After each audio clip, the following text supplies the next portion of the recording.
Hello, everyone. I'm Bill Raggio. I'm a senior fellow at Foundation for Defense of Democracies and editor of FDD's Long War Journal.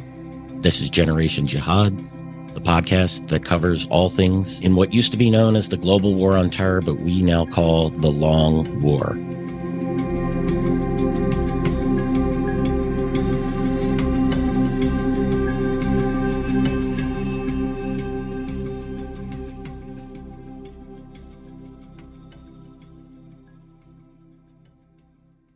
My friend, co-host, and colleague at Foundation for Defense of Democracies, Behnam Ben Taleblu, is joining me today. Behnam is a senior fellow at FDD, where he focuses on Iranian security and political issues.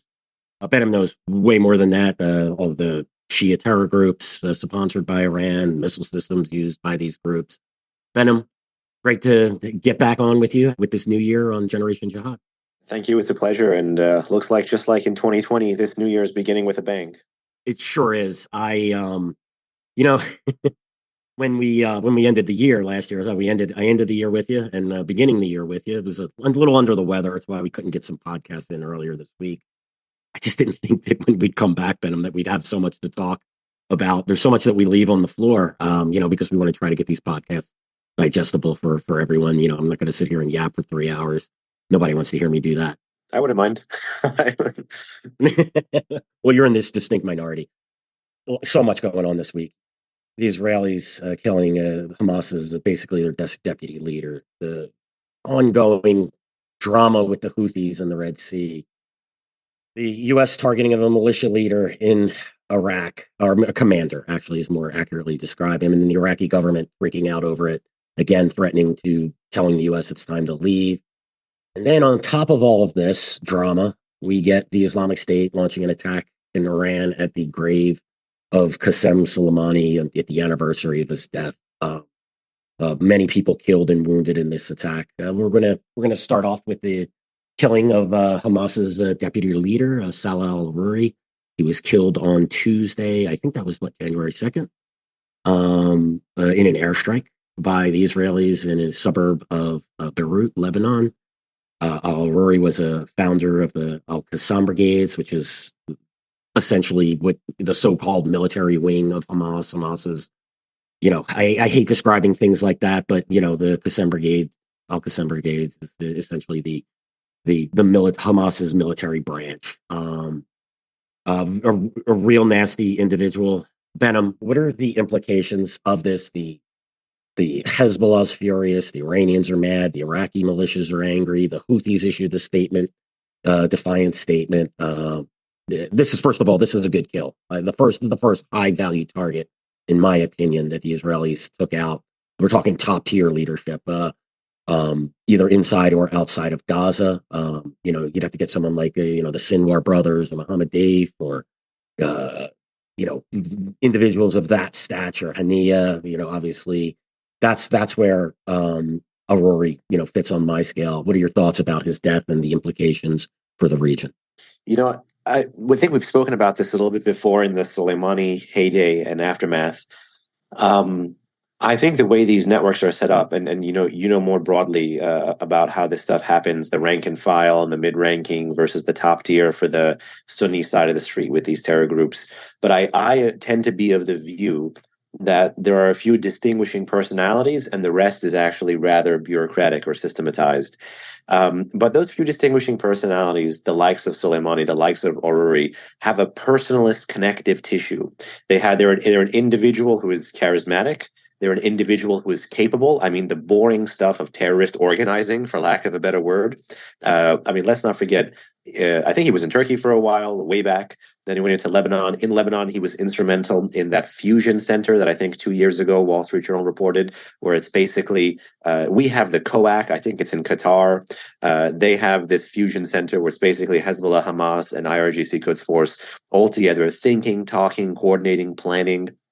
And that capability, that bureaucratic longevity gets you to where I hate this word, but the professionalism or the ability to land the blow for a terrorist group where a terrorist group can become, for lack of a better word, more professional or land a blow.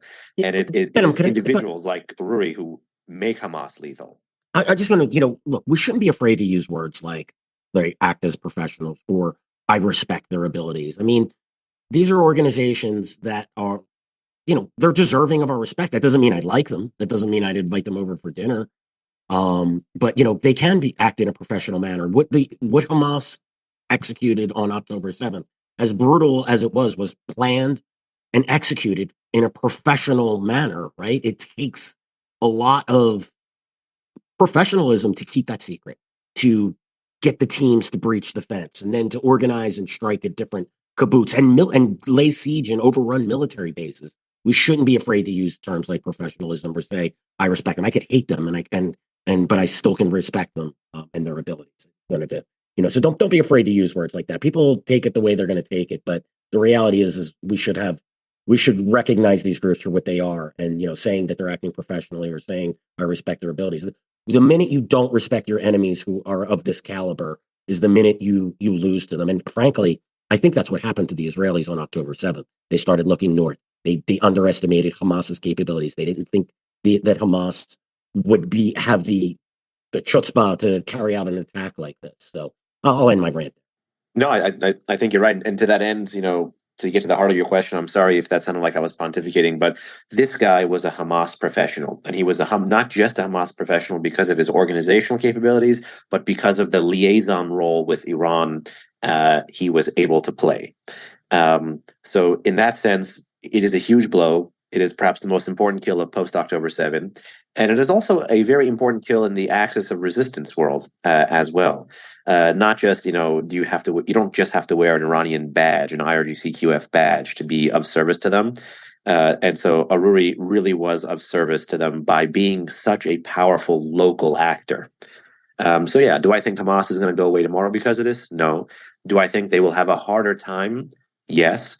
And the cherry on the sundae is the kill in Syria with Said Razi and the kill in Beirut with Salah al-Aruri basically exposes one thing that people really forgot just because of the mayhem of post-October 7, which is that Israel's adversaries definitely have quantity, but there are those shining times where Israel has quality. And to be able to pull off this strike, the Salah al-Aruri one in particular, talk about professionalism. They're surveilling, the reconnaissance, the trust building, the network assessments, the ability to blend in, probably human and signals combined. Who knows the exact tradecraft? But this is showing you how this is a top tier professional intelligence service where in one of the most monitored areas by the adversary, our ally Israel can train, plan, execute, and pull this off.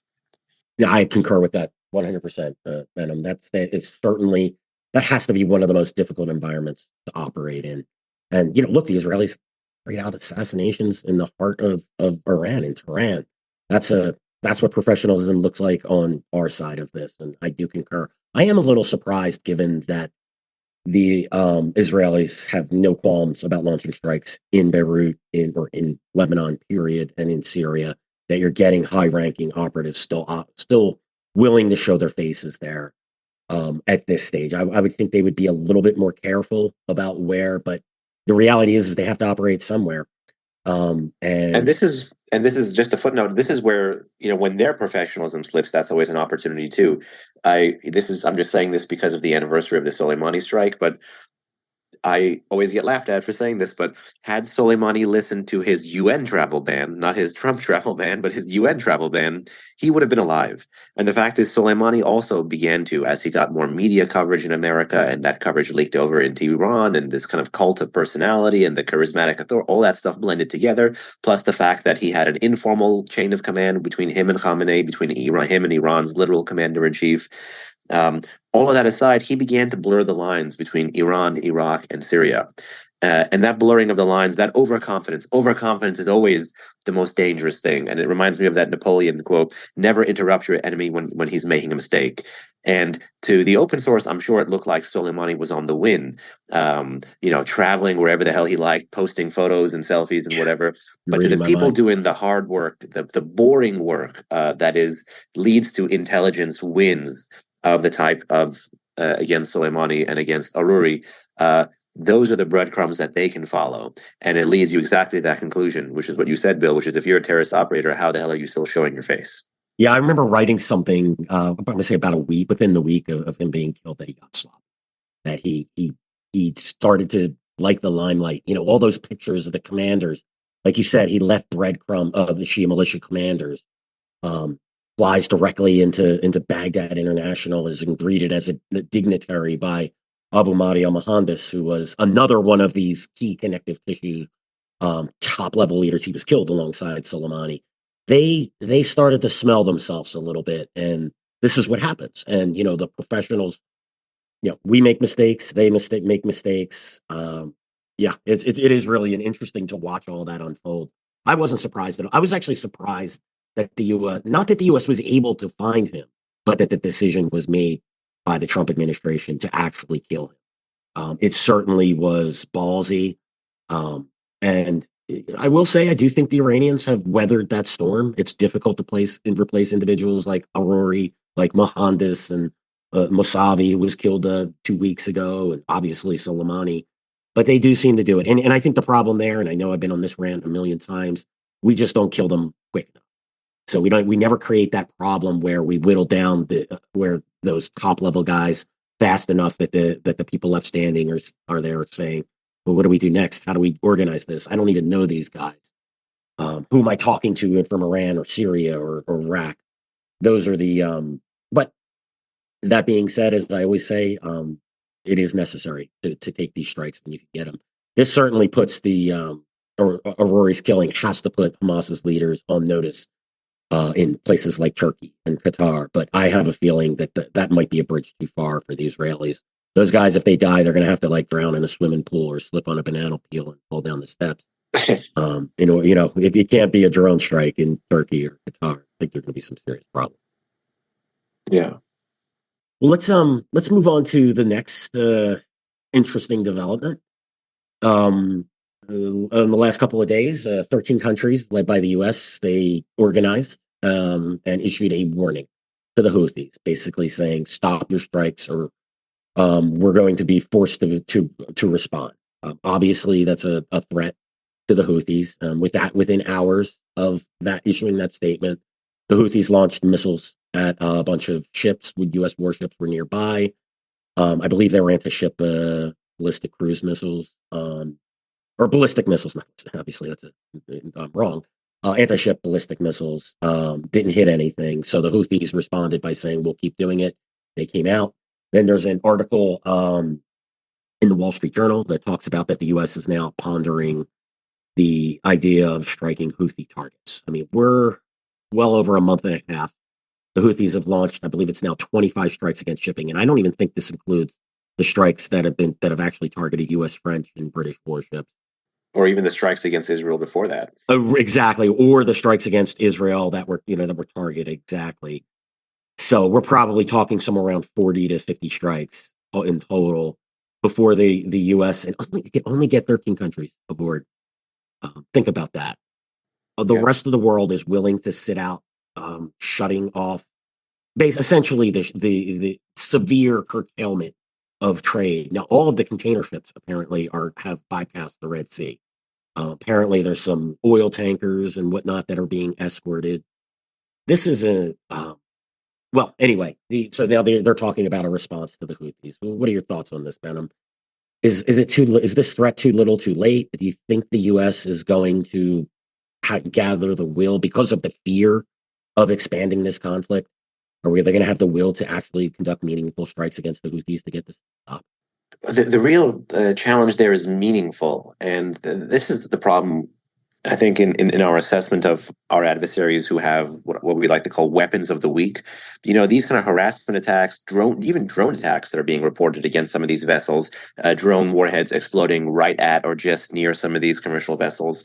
The goal is essentially to spook these markets, to spook these politicians, to have essentially a military tool generate a political effect. And the Houthis, the desired political effect is more pressure on Israel, more market costs, more American trepidation, and ultimately an end to Israel's campaign against Hamas in Gaza.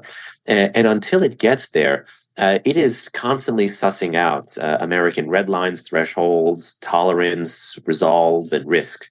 And the fact that it took so long to organize, the fact that it doesn't really have many regional countries in it, the fact that there already was an American task force operating in the area, the fact that there has been European drama with this new Operation Prosperity Guardian, and the fact that thus far the posture of the entire military security construct is deterrent defensive and deterrence focusing on deterrence by denial leads the Houthis to conclude that even if they are going to be struck, it is going to be something kind of like 2016 when we responded to the anti-ship cruise missile attack on the USS Mason. And I mean, fortunately, the maritime threats then did stop. It wasn't like the Houthis have been actively firing into the Red Sea since 2016. But the problem here is the Houthi capabilities, both on land and at sea, have grown immensely since 2016. The Houthis now have anti-ship ballistic missiles.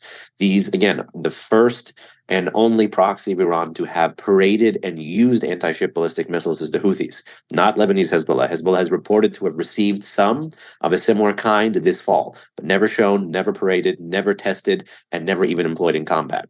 So these are game-changing capabilities. And yes, the Houthis are missing, but any strike that the U.S. does or any of these coalition partners does, and I think the U.K. will certainly be up there if the U.S. does some kind of kinetic response or retaliation at Houthi-controlled territory in Yemen, any response that leaves in our estimation, that spy ship, they used to have the Saviz in the Red Sea or near the Red Sea. Now they replaced that in 2021, and we know it's been active, or reportedly it's been assessed as being active in 2023, helping the Houthis with targeting. It's another Iranian commercial vessel called the Behshad. Any response that leaves this vessel still floating is a response too short, in my view. Yeah, I concur. That should be the number one target. Get to the root of the problem here. You want to send a message. The message needs to be sent to the master, and the master are the Iranians. I would take that out. I would go after the Houthi political leadership. Abu Malik al-Houthi should be made very uncomfortable, and I would be hitting some of these weapon sites, launch sites, and storage sites. I'd take out whatever helicopters the Houthis have. They used it on a hijacking. And if you could identify where their speedboats or whatever navy the Houthis happen to have, I would target all of that at once. Anything short of this is, in my estimation, a tepid response. I suspect what we're going to get is a response like we've gotten with the Iraqis, the Iraqi militias and Syrian militias, which we'll get to next. And that is just viewed as weakness. I mean, the fact that we have waited over a month and a half to even issue a threat, and in my estimation, a poorly worded, softly worded threat. There's not even a mention of Iran in there. And that the reason for that, the U.S. has identified, U.S. military and press releases has identified Iran as the culprit, but that the lack of mention of Iran is quite obvious. And in my opinion, that is very likely due to the 12 other members, some number of the 12 other countries that are involved in issuing this statement don't want to bring up. And there's whatever this response is going to look like. And by the way, everything you assessed in terms of a target package, I agree with. The problem is that is something that would create the impression in the minds of the Houthis that this is meaningful and that this has the potential to be sustained. But given the politics of the coalition, we know that the response initially is likely not going to be meaningful and probably is designed to first try to send some kind of deterrent message.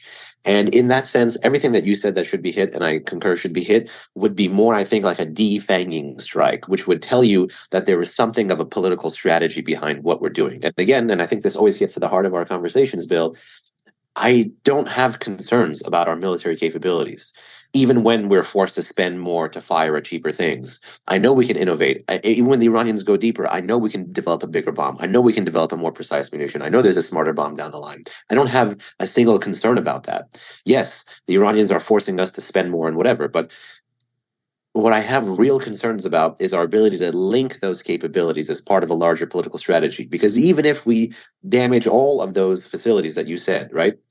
If I'm the Houthis, how do I respond? Fire something at Riyadh.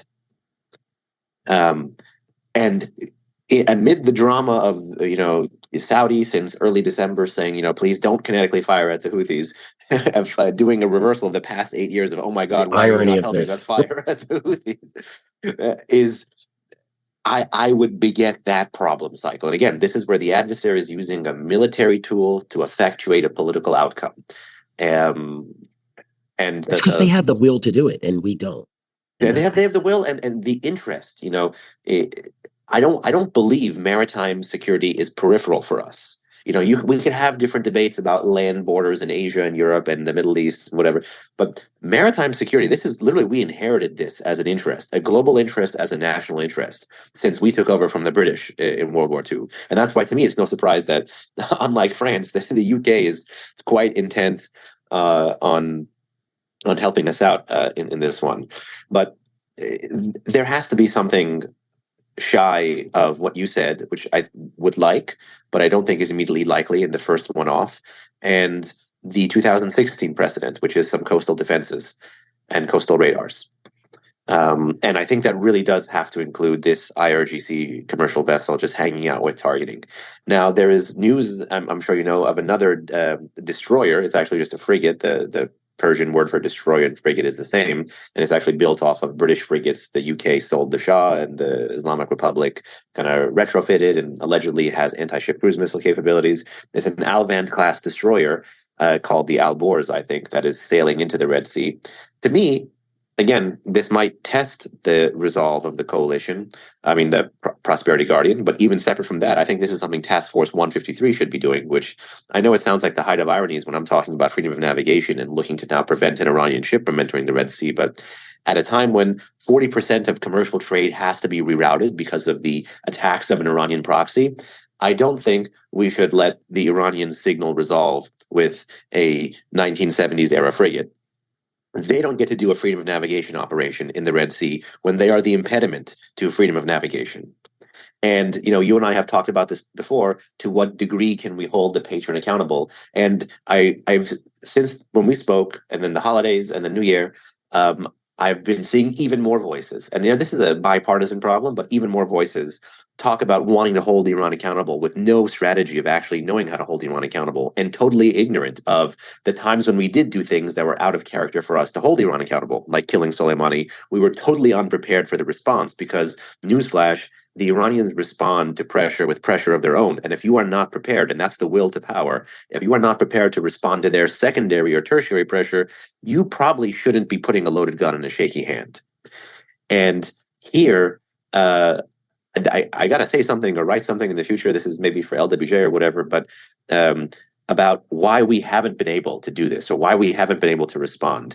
And I think preventing this freedom of navigation operation by this Iranian frigate would go a long way in trying to get folks to identify a target that doesn't have to be destroyed, but that has to be reputationally prevented from accomplishing its mission, which their mission is to go into the Red Sea and say, look at us, we can enter this area when we're the impediment to freedom of navigation in this area. That has to somehow be prevented, physically blocked.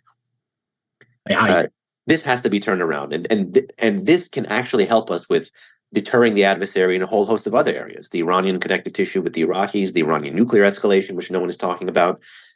This is a safe way, in my view, to go after the patron. Yeah, absolutely. I mean, you know what? Maybe let the Iranian ship in there, and some stray missile just happens to hit it. And nobody knows where it came from. Oh, well, this is what happens when, you let it's a war zone. It's a war zone. We don't know where it came from. A little bit of guile, that would be nice. That would certainly put the Iranians on edge. Yeah, you had mentioned, look, anyone who knows me and talks to me about these issues knows that I am very reticent about getting, after our failures in Afghanistan and Iraq, our lack of will, the debacle that is unfolding in Ukraine, where, look, if you read those Discord papers, you knew that offensive was not going to work. And we spent tens of billions of dollars and greenlighted an offensive that was going to fail, that led to the deaths of tens of thousands of Ukrainian soldiers and tens of billions of dollars of equipment. This is what, I'm very hesitant about getting involved in conflicts, but you made the point. I mean, this is a basic issue. This is the sea lanes, and this is one that we should be able to do with our hands tied behind our back, blindfolded, and noise blocking earphones on. We should be able to handle a problem like this and not elevate a second-rate militia like the Houthis into a regional power that is able to project power on the world stage by by diverting shipping through the Red Sea and the Suez Canal. This is absolutely absurd. This is something that we should be able to do, and we should take it on. Our hesitance here is sending every wrong message to all of our adversaries and enemies. And I don't understand what the Biden administration doesn't want this war to expand. Well, newsflash, it has expanded. The Houthis have they continue to target ships. They have shut down trade through the Red Sea and the Suez Canal. And unless someone does something, this is going to continue. And this is no way. The U.S. may as well just, hang up its superpower spurs. Last thing on this, I promise. Yeah, no, I think just recently, I'm sorry I didn't get to flag it earlier. Just came to my mind because now we're all concurring. There was that General McKenzie piece in the Wall Street Journal about showing mush versus showing steel. And I know we have differing views, and he's presided over an interesting period of time, I think we could say, for CENTCOM's effectiveness in the Middle East. But the heart of his op-ed is essentially what we've been saying here, which is the Iranians respond. The Iranians assess these things. They understand what a tough response looks like. They understand what a weak response looks like. And that's exactly, when you use the word hesitant, that just reminded me of his op-ed. So there may be more convergence here than meets the eye. And it may be convergence among everybody except the Biden administration. And that's just, I think, just because of politics and because of philosophy, they just have the causal arrows wrong. Right now, they are afraid of escalation. They are afraid of a wider war. So they're being responsible in saying that they don't want escalation. They don't want a wider war. And the problem is they don't really see even the stuff they did in Iraq, which we'll get to in a second. They don't really see this as trying to achieve parity with an adversary that is escalating. They see this as escalation on its own. And that's just a philosophical problem. If you are that hesitant, if you're that reticent, even achieving parity to the adversary, in your view, is a provocation. Yeah, again, I just could not agree with you anymore. And whatever disagreements I have with General McKenzie, and they are legion, he is correct on this score. Let's turn to Iraq. The other day, the U.S. killed a commander known as Abu Taqwa al-Siyadi. He has got a ton of names out there. It seems like every article has a different name for him. I would describe him as a mid-level commander for Harkat Hezbollah al-Nujaba. This is one of the multitude of Iranian-backed Shia terror groups that this Harkat Hezbollah al-Nujaba spawned as an offshoot of both the Sibal Haq and Hezbollah brigades, which themselves were offshoots of the Mahdi army, all fostered by the again Iran and its Islamic Revolutionary Guard Corps and Quds Force. His driver and another individual were killed as they were driving into the Nujaba headquarters in the heart of Baghdad. Even this is certainly a provocative strike by the U.S. Not only was he and of course Harkat Hezbollah Nujaba is also part of the Iraq's Popular Mobilization Forces.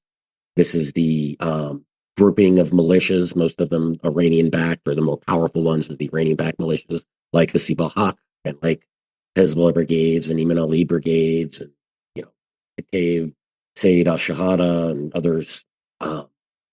So the Iraqi government's angry. The prime minister yet again said it's time for the U.S. to leave the country. He called it the attack akin to a terrorist attack. Describes Siadi as an Iraqi soldier and a martyr. I mean, and technically he is, right? The Popular Mobilization Forces are an official branch of the Iraqi military. They report directly to the prime minister. This is really, look, it took 115 attacks by these militias, and that was the number from yesterday or the day before. There's probably been more. Early January. Yeah. Yeah.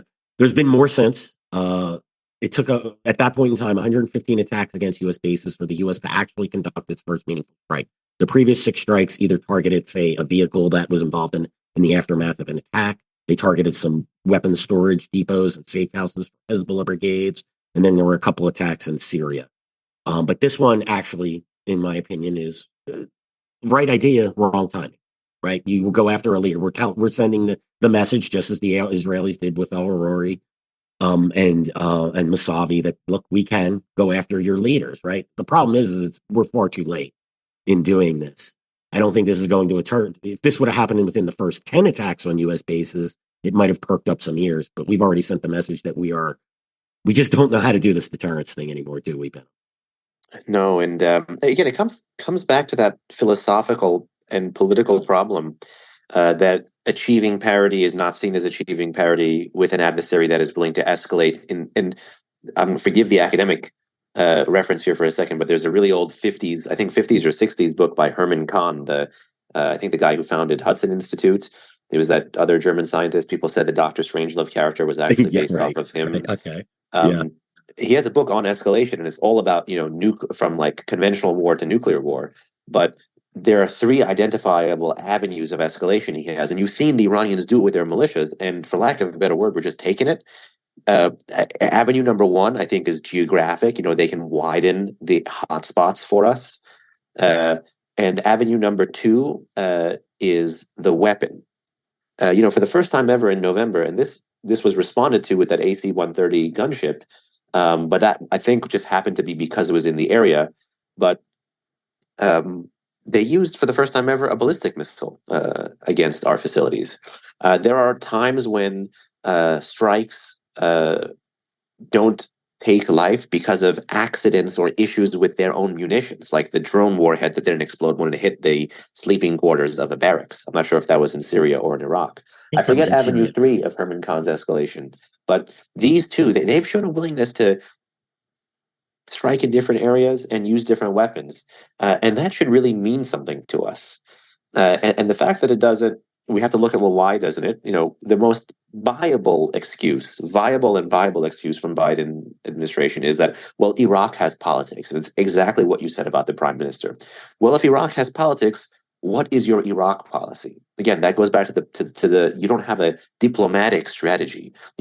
Under Trump and Biden, the Iraqis have been able to get waivers, energy waivers, so that they can continue energy trade with the Iranians. The Iraqis have always been able to access dollars too for this period of time for their central bank. Who knows if there is some kind of like money laundering back channel with them in Tehran on this front. The more they've been able to present the thesis that you need a strong, sovereign, stable Baghdad on its own, the more we've seen the Iranians try to puncture that strong, sovereign, stable Baghdad with their religious institutions, with their political institutions, with their economic institutions, and certainly with the militias inside the PMF, with their military institutions. So I think this strike, I'm going to say it, is the most significant strike killing a militia leader in Iraq since the killing of Mohandas and Soleimani in 2020. It has the potential to force the Biden administration, given this kind of political response from the Iraqis, to actually have to develop a ground game in Iraq. Now, do I think they're going to do that? Because no one wants to hear about Iraq, and it's an election year, and the U.S. is also trying to force Israel to wind down the war vis-a-vis Hamas and Gaza anyway. Do I think they're going to take the bait and do this boring, risky, costly thing of a new Iraq policy? No, I don't necessarily see that as happening. But I do see the building blocks for it forming. The designation of Kataib Sayed Shuhada last year was good. There are slowly more responses, not the kind that we want, Bill, but slowly, quantitatively, at least more responses in Iraq now, where for my criticism for the past 3.5 years was you're absorbing in Iraq, you're only hitting in Syria. And now with this, which is the first potential targeted killing since 2020, it raises the potential to introduce doubt into the minds of the IRGC Quds Force and the militias.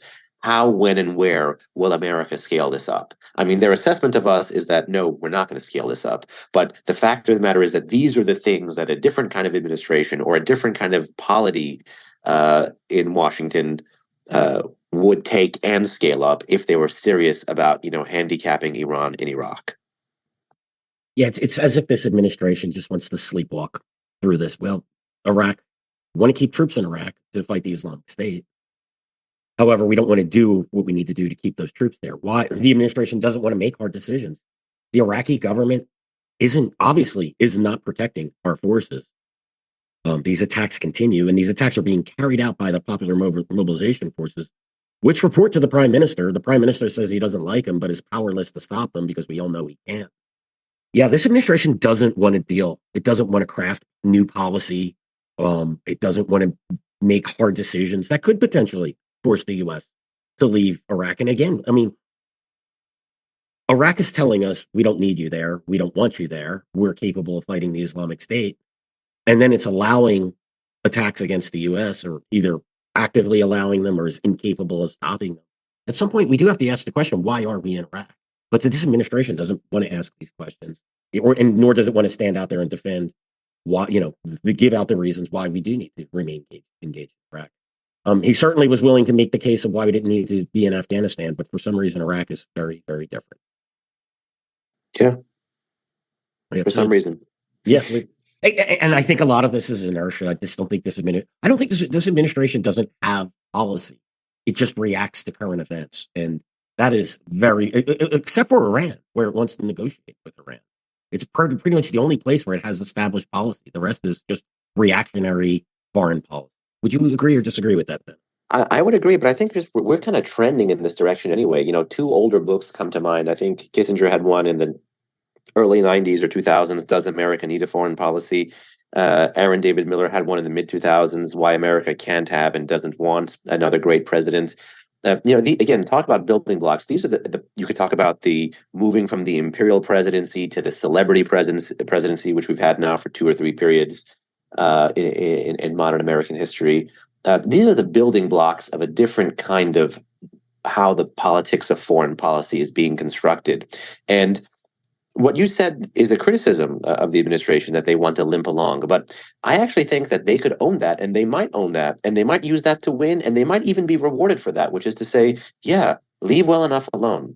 Yeah, we just want to avoid these 2 or 3 things. And the avoidance of something rather than the creating or the effectuating of something, which again takes time, money, resources, and risks, is what they can present as a win. So I disagree with them, but at least I understand why they're doing it. We're not building anything anymore. There is no new order. And this is a management exercise. And in a world of management exercises, it's all about how much time you got, how much is this going to cost, how many risks are associated with this, and what is this going to cost me, politically. And those are the only variables that are moving here.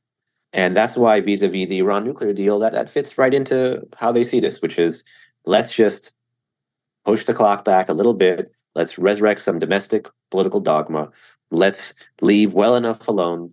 And we just need something. What was the line from Vietnam? A decent interval. Decent interval, yeah. We need a decent interval. But look, that's what they hoped for in Afghanistan. They hoped the withdrawal would leave after the initial estimates by the government, which this still pains me. I predicted the day that he announced the withdrawal that the Iraqi government wouldn't make it out by the end of the summer. The administration, the intelligence agencies, the military saying, at least 2 years before they're under pressure. How can they get that so wrong? Because they wanted it that way. Because and their estimations gave them, that's what Tom Jocelyn and I were saying, they are playing for a decent interval, and they never got it. And that's what made Afghanistan look so disastrous, because it collapsed as we were withdrawing. You would think they would have learned from this, Benham, but hey, sometimes you may want a decent interval, but sometimes you may not get it. Yeah, I don't ever want to say that everything has to be solved, because there's a lot of things that need to be managed. I don't ever want to say that the White House doesn't deserve easy ways to move to preserve. The White House doesn't deserve easy policies, because they certainly do. It is immensely difficult to sit in the commander's chair and have to either send people to their deaths or to take more political and economic risks when you perceive the American public will not support those risks. So again, I am trying to be fully understanding of the administration's political, philosophical, and policy predicament. But on the other hand, I'm also trying to do as much justice to the threats, which are not a 2 out of 10, they're not an 11 out of 10, but they're a 6 or 7, and they're growing. And that is the part that also needs to be factored into an honest equation of, okay, you can have this approach from America, but here is the approach from the region, and it's getting worse. Yeah, and I think a good example of the reactionary, and at a micro level, the administration didn't launch the first strike against the militias until a U.S. contractor was killed and several soldiers were seriously wounded. And when this came out, kind of made a big splash and just disappeared. But it was actually reported that was what got the administration to move. They were willing to absorb blows against, attacks. And this gets back to what you had mentioned, right? Yeah, they didn't perceive attacks against the base as being the problem because it didn't have any effect. Well, that's until it does, right? And that's what happened. And I think that's a great example of how this administration deals with foreign policy. I do get sometimes you do have to manage a problem. Look, Afghanistan was a problem that could be managed. right? We could have, which maybe we didn't need to keep 2,500. Maybe whatever. It was a problem of management. But it's funny at the times when this administration is decisive, it seems to be the times when it's at its worst. But let's I move on. Oh, go ahead. just You could respond. tagline onto this. I have a friend who is, more of a go-between and closer to this admin than I am. And the line the individual told me was, and it's designed to be funny, but talking about brushing off the earlier rocket and mortar and drone attacks, terrorists gonna terror, you know. Yeah, yeah. Terror, I mean, if you're that was the willing to thinking. take that, I mean, that's fine. But at That was some that was point, the, that there's was that was that individual's.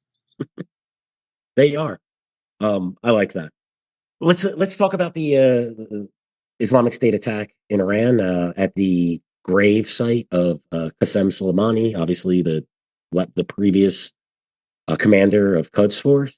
They're on. This was what was the day? Was it the January 3rd? January 3. Yep, that was the anniversary of his death, the 4-year anniversary of his death. And Islamic State sent 2 suicide bombers. They were able to successfully conduct that attack. I'm really surprised they were able to make it through on that one.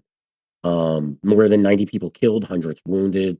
The Islamic State has claimed credit for this attack. They said they called it a, quote, dual martyrdom operation, end quote. And they described Soleimani as the, quote, the hypocritical leader, end quote. Benham, boy, this is one of the, now look, the individuals who were killed, they're there to very likely civilians and military officers and IRGC who were going to remember Soleimani. It's hard for me to have sympathy, but yet they are human beings. This is where you got evil on evil here. What do you make of this? How is the Islamic State able to pull off an attack like this at what should be one of the most sensitive sites on one of the most sensitive days for the Iranians?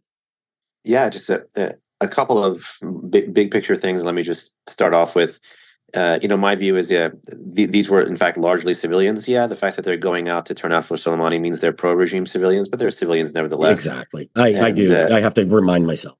Yes. and in this instance, yeah, it's just innocent loss of life, but also just from that point, just a needlessly innocent, condemnable attack, needlessly innocent loss of life, obviously condemnable attack. But now let me pivot to the politics of the situation. This is showing you the priorities of the regime.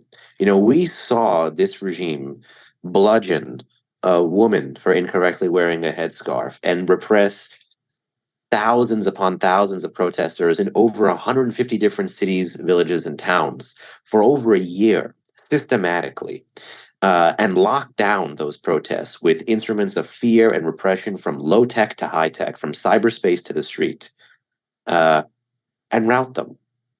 But this they couldn't do. This is the problem. This is showing you the priorities of the regime. They can't even actually secure the gravesite of a former commander because of, at the moment, this ideological axis of resistance, multi-front war they're fighting there. And this also just goes to show you, Iran's president, yeah, he promised revenge, and the famous billboard area in Tehran, the Valley Asr Square, where in 2017, after the first ISIS attack in Iran, there was an IRGC mural with a hand and each finger was launching missiles. And that became the first time in over a decade and a half that Iran publicly launched missiles since the end of the Iran-Iraq War.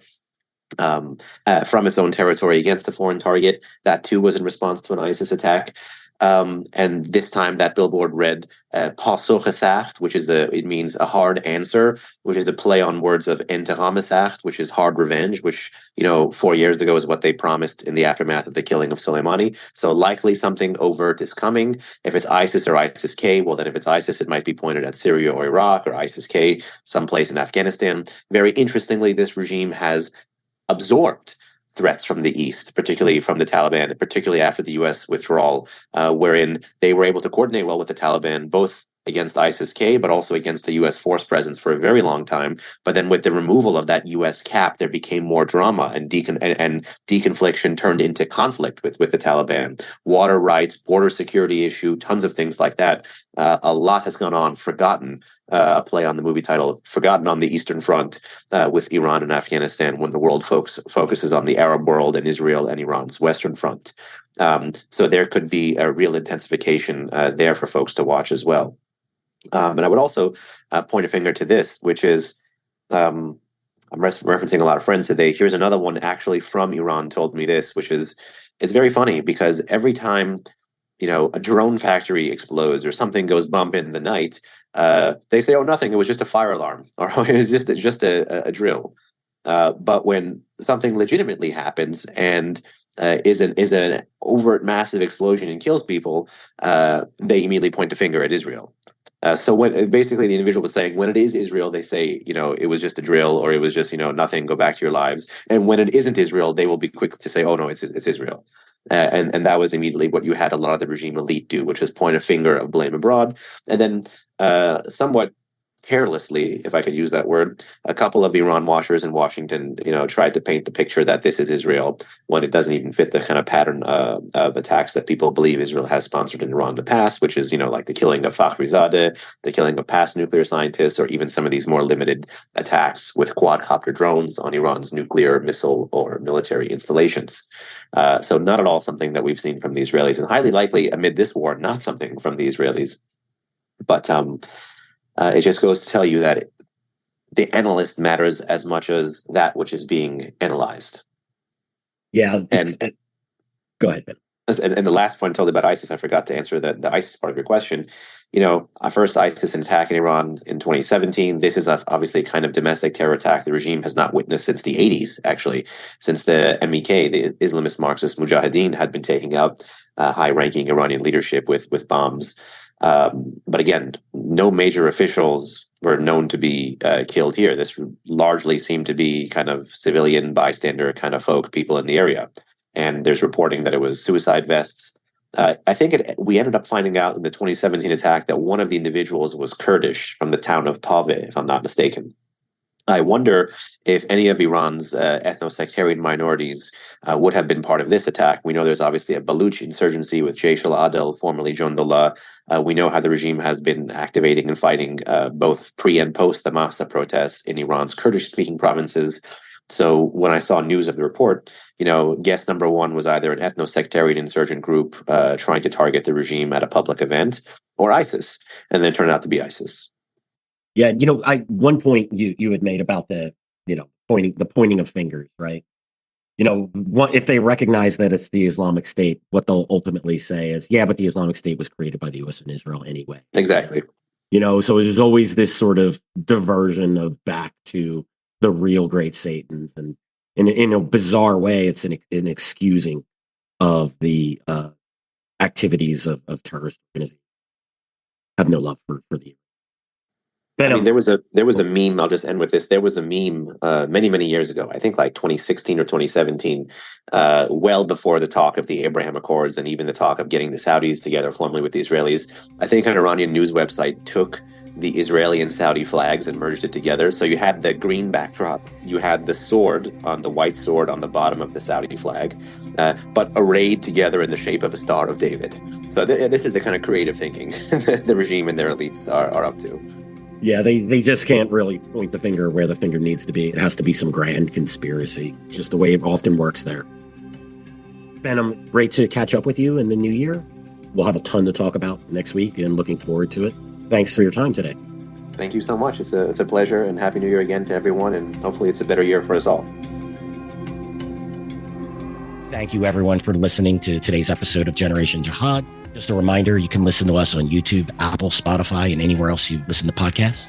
Please subscribe to Generation Jihad and leave us a review, preferably a positive one, but only if we earned it. Thanks again,